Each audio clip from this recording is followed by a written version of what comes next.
નમસ્કાર, હું છું અંજલિ રાવલ અને તમે જોઈ રહ્યા છો ન્યૂ ભારત ન્યૂઝ. નજર કરીએ આજના મુખ્ય સમાચાર પર. નવા મહિનાની શરૂઆત સાથે જ સામાન્ય જનતા અને વેપારીઓ પર મોંઘવારીનો વધુ એક બોજ આવી પડ્યો છે.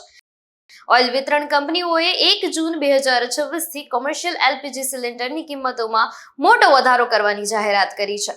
નવા દરો અનુસાર 19 કિલોગ્રામના કોમર્શિયલ સિલિન્ડરની કિંમતમાં ₹42 સુધીનો વધારો ઝીકવામાં આવ્યો છે. જોકે રાહતની વાત એ છે કે ઘરોમાં વપરાતા 14.2 કિલોગ્રામના ઘરેલું ગેસ સિલિન્ડરના ભાવમાં કોઈ ફેરફાર કરવામાં આવ્યો નથી. શિક્ષણ પર સંસદીય સ્થાયી સમિતિની બેઠક. પરીક્ષા પેન પેપર આધારિત હોવી જોઈએ કે કમ્પ્યુટર આધારિત? સમિતિ આ વિષય પર ચર્ચા કરશે.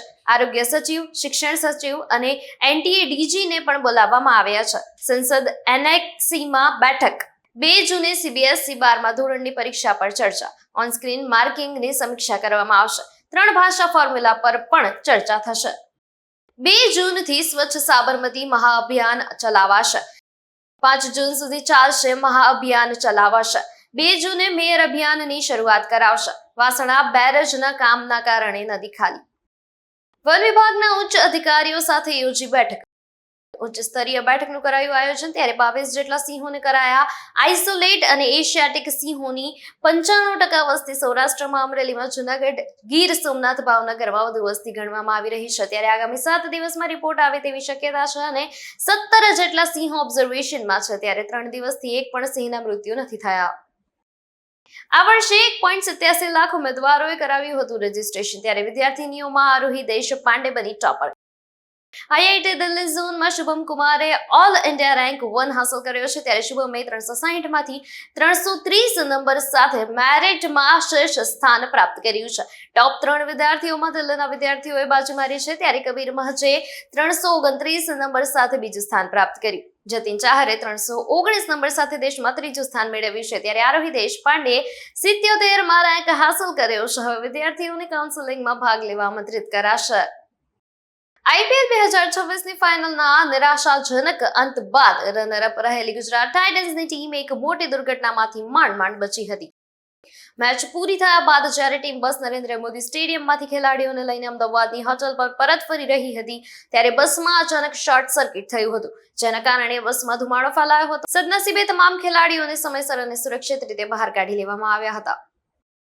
ગુજરાતમાં હવામાન વિભાગ દ્વારા આગામી દિવસો માટે અત્યંત મોટી અને ચિંતાજનક આગાહી કરવામાં આવી છે. રાજ્યમાં એકસાથે વરસાદની 3 શક્તિશાળી સિસ્ટમ સક્રિય થઈ ગઈ છે, જેના કારણે આગામી કલાકોમાં આખા ગુજરાતમાં વરસાદ જોવા મળી શકે છે. આ સિસ્ટમની અસરને પગલે ઉત્તર ગુજરાત, મધ્ય ગુજરાત, દક્ષિણ ગુજરાત અને સૌરાષ્ટ્ર કચ્છ સહિતના તમામ વિસ્તારોમાં હાઈ એલર્ટ જાહેર કરી દેવામાં આવ્યું છે. પશ્ચિમ બંગાળ સરકારનું પહેલું મંત્રીમંડળ વિસ્તરણ થયું. રાજભવન ખાતે 35 નવા મંત્રીઓ શપથ ગ્રહણ કર્યા. ત્યારે રાજ્યપાલ આર.એન. રવિ તમામ મંત્રીઓને શપથ લેવડાવ્યા હતા. આ કાર્યક્રમમાં મુખ્યમંત્રી સુવેન્દુ અધિકારી પણ હાજર રહ્યા હતા. આ વિસ્તરણ સાથે બંગાળમાં મંત્રીઓની સંખ્યા વધીને 41 થઈ ગઈ છે. ગુજરાતના વિકાસ અને ભવિષ્યની યોજનાઓ માટે અત્યંત મહત્વપૂર્ણ એવા સમાચાર સામે આવ્યા છે. રાજ્યમાં આજથી સત્તાવાર રીતે વસ્તી ગણતરીનો ધમાકેદાર પ્રારંભ થઈ ચૂક્યો છે. આ વખતની વસ્તી ગણતરી અનેક રીતે ખાસ છે, કારણ કે ભારતના ઇતિહાસમાં પ્રથમવાર આખી પ્રક્રિયા સંપૂર્ણપણે પેપરલેસ એટલે કે ડિજિટલ માધ્યમથી હાથ ધરવામાં આવી રહી છે. આજથી શરૂ થયેલો આ પ્રથમ તબક્કો આગામી 30 જૂન સુધી સમગ્ર રાજ્યમાં સક્રિય રહેશે. નવી દિલ્હીમાં વડાપ્રધાન નિવાસ સ્થાને ભારતીય જનતા પાર્ટી ભાજપની કેન્દ્રીય ચૂંટણી સમિતિની મહત્વપૂર્ણ બેઠક યોજાઈ. આગામી રાજ્યસભા ચૂંટણીને ધ્યાનમાં રાખીને યોજાયેલી આ બેઠકમાં ઉમેદવારોની પસંદગી અને ચૂંટણી રણનીતિ અંગે વિસ્તૃત ચર્ચા કરવામાં આવી. આવા જ મહત્વના સમાચાર જોવા માટે જોડાયેલા રહો ન્યૂ ભારત ન્યૂઝ સાથે. નમસ્કાર.